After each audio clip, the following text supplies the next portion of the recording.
Yung subo kami ni, di ba? Tonyo lang eh, no? Okay, so, paglaki ng hat means, oy, napaka-junior naman. Ang junior. Si Kawili na lang daw.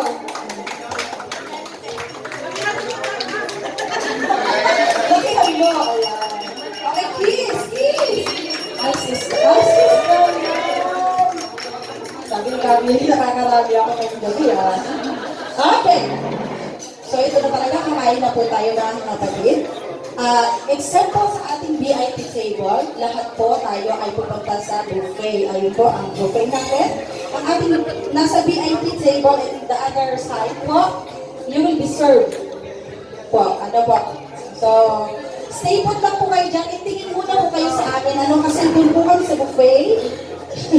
Habang kumukuha po kami ng pagkain. Ano po? So,